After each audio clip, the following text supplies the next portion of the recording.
All right, if you've ever had a pain right there, if you have it now or you've experienced it, then you want to pay attention to this video. I'm here with my good friend, Dr. Spencer Barron with Neuro Sport Elite. We're here at the Ultimate Sports Institute in Florida. And so, Doc, let's talk about what exactly that is, what causes some of these injuries, what we can do to maybe potentially prevent it, and if we have it, how do we address it? Well, James, it's one of the most common of the rotator cuff injuries. There's so many things other than what goes on in the gym that people do anytime they raise their arm up over their head and what have you. But you can be pretty sure of the fact that if you slip off the top of this bone right here, which is part of the shoulder, and then right before you get to the arm bone, people come in, they go, I got pain right in here, right in here. So that tendon is pretty superficial. You feeling that? Oh yeah. Yeah. Even when they don't hurt, yeah, and someone digs in there, you feel it. So when it does hurt, then you got to clue in on that's the area. It's usually supraspinatus. So let me go through some of the tests. One of the easiest ways to test, even at home, is if you raise the arm up in front, and we call this an empty can move. And if the thumb is down and he raises and it starts to hurt that way, you can be pretty sure it's supraspinatus. Now, another test is just put your palm at your side like that and then raise up. Tell me when it hurts. Ouch. That's where it would hurt if it hurt. Okay, now drop it back down again. Turn the palm out, and this moves the arm bone out of the way so the tendon that it's been pinching suddenly doesn't hurt as bad, and you can raise it up higher. Now again, you want to do it straight out from the side, not like this, but straight out from the side. Ouch. And ooh, check it out, I can do it. All right, let me show you some of the different things that I see in the gym, and maybe we can point out some of the flaws and therefore some of the corrections. So, side raises with dumbbells. The first one that I see a lot is I see people starting here, so they'll kind of bend forward a little bit so they can get the dumbbell in front of them. And the reason they're doing this is because they're using from here to generate momentum so they can lift a weight that's heavier than what they should be using. So they're slinging this weight up. Well, the bigger problem with that is you're using so much momentum that it's bypassing your sense of discomfort. So you may use momentum and not the actual muscle, and then the moment it starts to come back down, you have to tighten the muscle. You're already past 90 degrees. So now you're really trashing that area. When your posture's more erect or straight, then you can have a more lateral position and not use momentum. What might be really nice to do is if you could start a little bit away from your hip, about 5 to 10 degrees, and then raise up to here, not past 90. Keep it right about there. Okay, so let's do a rep. And then stop short at the same spot. So now you're keeping a constant tension motion on the deltoid, not aggravating the supraspinatus. Great. Little side note on that, whether you're starting at your sides or you're starting here, from here till about here, which was our other starting position, this is actually using a lot of supraspinatus versus deltoid. The deltoid really isn't even kicking in until about here, from here to here. So like Doc was saying, want to keep constant tension all the way through, but we're also taking the supraspinatus out of the equation just a little bit. Yeah, okay, and you're doing what your main focus was, deltoid work, not supraspinatus work. So the next one, this one, so horrible. We are now basically internally rotating. Which is the most offensive of all of them, because now you're activating other intrinsic muscles that we won't get into, but supraspinatus is getting so irritated at this point that you're not wanting to do this kind of position either.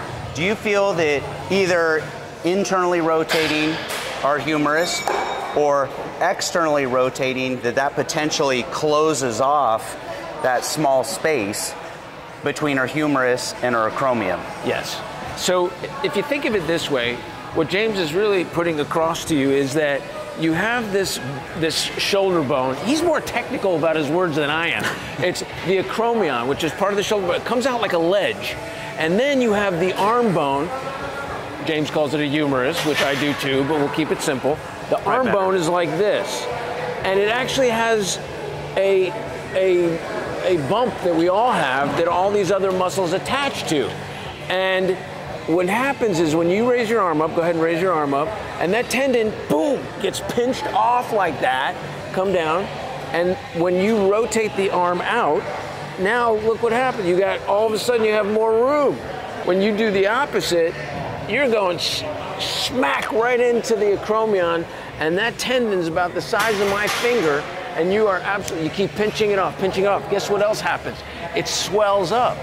And if the tendon swells up, now you have even less space. So your range of motion becomes so limited that you are really setting yourself up for a disaster. So that goes to our next one, which I think is just as offensive as this one. And that is this one. Oh. Yeah, you know what? I said the first one was the worst one, or the last one. This is the worst one. This is the worst of the worst. The worst of the worst. Same thing applies, right? In our other one, if we're doing proper technique, we're starting here, we're stopping about here. From here to here, first of all, we're not working the delts anymore. We're actually starting to engage our traps. So they're starting to assist. So it's really not, there's no benefit to doing it. But the downside to doing it is once we get past here, that very small space that we talked about gets very small, almost non-existent, to the point where it really is just hammering that tendon. So some little corrections. So we talked about all these little tweaks that we can do if you're doing dumbbell. I personally don't like dumbbells for one reason. The plane of resistance that seems to really hit that middle delt better is a different plane of resistance. It's more across our body. So as we're doing side raises, we're working against a vertical plane as opposed to a horizontal plane. So what do I like to do? I like to either use a cable machine. So I'll take a low position on the cable machine, and then I can come across my body, or I can do the same exact thing with resistance bands. If you see anyone doing like old school with the dumbbell where they're leaning on an incline bench, that's what they're trying to achieve. They're trying to change the direction of that resistance. I mean, these are all great variations, and they're meant to give you some idea of other things you can do. But what we were talking about earlier, which was important, is go with natural body movements. You play it safe that way. If you think you gotta force yourself into a military press and your arms are back, already that's unnatural.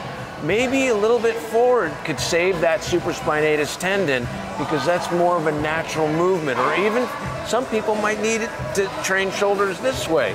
At least you're training and providing some sort of resistance to the shoulder and not aggravating that supraspinatus. This would also be a great time to use some sort of rubber tubing, because you have more flexibility in your mechanics and being able to alter your position. It doesn't have to be as strict as you might see it in a magazine or a video or what have you. Do what your body feels best as far as mechanics. Well, that's one of the things that I like about resistance bands, so hand me one of those bands. So we've got a lot of different options to change our plane of resistance. It's one of the things that I really love about bands. I love the same thing about cable machines.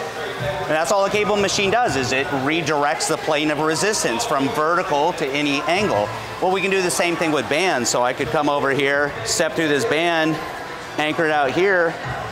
Now this is my starting point as I come out here, but I also have the opportunity to maybe change my position. Now look at this palm up position here. I can also anchor this band to anything, and I can create a little more resistance or change the angles based on how high I anchor it. So this is actually a super great training tool. I mean, I love bands for every body part, but especially for shoulders. Absolutely. The fact that he has a multitude of different ways to train the shoulder using rubber tubing or rubber band, and the ability to have it increase resistance as you go up. So what was important earlier is from here to here might hurt. but use a rubber band or some sort of resistance, you could start at a comfortable range and then increase that resistance. Most people think, ow, this hurts, I'm not gonna train shoulders anymore. Ideal situation is to train in your non-pain ranges. I can't emphasize that enough. Yep. Because then when that does heal, and you hadn't trained your shoulders, when you go back, the chance of you re-injuring is greater. But if you continue training in your non-pain ranges, you're developing all the accessory muscles as the tendon is healing. All right, so now we know what it is. That pain right there, that's your supraspinatus. That's one of your 4 rotator cuff muscles. So now let's talk about, if you have that injury, what are some of the things that we can do to help alleviate it? Because a lot of people have questions, you know, do I rest? Do I take anti-inflammatories? Do I use heat? Do I use ice? So what are the quick do's and don'ts if this is agitated? Here's the inevitable truth. You're gonna aggravate it. You're gonna reach for something in the cupboard. You're gonna sleep like this. You're gonna do it, and you're gonna aggravate it even though your training has become, you know, James's perfect approach to training. You're gonna aggravate it. What do? Every time you, ouch, aggravate it, think of it like a cut on the knee. Every time you bend or feel it, it opens up, it bleeds, inflammation, it's irritated. What do? Ice. Ice is best. Now, how long? How long? 10 minutes. The research and the most current literature shows 10 minutes, and you could do that a couple times a day. That would keep things calm and cool. So by the time you go to bed at night, it won't be as bad. Again, ice would be best after you've trained, even if you've slightly aggravated it or even not, just to keep things cooled down. Heat in the shower, but I want to make it clear, a heating pad, unless it's moist heat, would be best for you. But dry heat is not accommodating to the moisture in the body. You want to keep things moist in that area. That's why I always say using, even if you want to use a towel, you run it under hot water, wring it out, put it over the top. That's something simple and easy you can do. One thing that can't stress enough, movement is key. When we talk about this idea of stretching, I don't think of stretching as stretching a muscle, because when you stretch a muscle, you actually have the chance of injuring a muscle. But when I think of stretching, I'm actually thinking of joint mobility, taking the joint, whether it's shoulder or hip, taking it through its full range of motion, especially when it's injured. So that's where I think the heat is a great opportunity. Heat it up, loosen it up, and start getting some motion in there to work through that injury. When you stretch, you're actually aggravating it. Now you think you're warming it up, but that's where you said that movement, some sort of motion that's in a safe range, is actually the best thing you can do. That's where I actually think these are great. Nobody likes to warm up, myself included. That's where the bands, they kind of take all the ego out of it. I'm not even picking up a dumbbell. I can just come over here. I can maybe do some, single arm presses, but taking that joint through that range of motion, warming up those muscles, getting the synovial fluids going in the joint. So the warm up is the most important part. So people think stretch before the workout. No, don't stretch. Warm up, do your workout, and then after the workout, take the joint through a range of motion to increase mobility. Excellent. That's the way to do it. That's the right way and the safest way. Stretch afterwards. Make sure you check out the last video where we talked about all the different movements to test, whether it's our supraspinatus or one of the other 3 rotator cuff muscles, or even the biceps tendon. So that's a really important video, because I think that's step 1. It's like, ow, I have a pain. Well, now you got to figure out what is that pain, what's causing it, what muscle is it. Then you can watch these videos and figure out, all right, what are the different movements or exercises that I'm doing that's aggravating it? What corrections can I do? And then, of course, some of these little tips to alleviate it. Last thing that I want to leave with, what would you recommend for strengthening the supraspinatus? We've kind of alluded to it before, but simply with rubber tubing, if you're really, really aggravated, just find your non-pain range. So most likely supraspinatus is from here to here, a non-pain range of motion that you could add resistance to from here to here. Maybe even going up against a wall. If you're really in trouble, go up against a wall, say it like this. Start from here and push. So now you're doing an isometric move. Find where you're okay, then maybe move out a little bit further and go like this. Or maybe move in a little bit closer and go like this. I think when most people think rotator cuff muscles, I see two exercises. I see internal rotation, so they'll anchor the band here, right? And they'll come in here, internal rotation, or they'll do the opposite, and they'll do external rotation. But those are for other muscles in the rotator cuff. If we're wanting to condition the supraspinatus, that's where we're having to come out here. I think that would be the safest way to do it and to keep you active and healthy. And now if it doesn't get better, then go seek the help of a physician. Always going to give that disclaimer. Look, these are great tips for being able to try to figure out what it is, try to address it, try to train around it. But if the pain persists or if the pain is serious, then I always recommend seeing a medical professional like Doc here. But these are some things that help you narrow it down, because what I see most of the time in the gym, and I've lived through it myself, is living with a chronic injury. It's like it goes a month, then it goes 2 months, and next thing you know it's 6 months, and next thing you know it's a year, and you say, well, yeah, that's just this chronic injury, it just never goes away. Just because it hasn't gone away doesn't mean that it can't go away. The fact that it hasn't gone away means that simply you keep aggravating it because you haven't figured out what's making it worse. Now that's all the training part, but again, I made some comment to, the way you sleep, or the way you reach for things, the way you carry the baby, the way you carry the dog, the way you carry your significant other, whichever one. And we'll cover some of those things, because a lot of the things that we experience right here in the gym may not have started here in the gym. Maybe the gym exacerbated it, but maybe it didn't even start there. So we'll cover that in a different video. Next one, we're going to address the other rotator cuff muscles, identifying what that pain is, some of the different exercises and things you can do to alleviate it. So again, not to beat a dead horse here, but I encourage you to go back and watch the last video on the rotator cuff and some of those self-tests. Works for me. Cool. Thanks, Doc. You bet.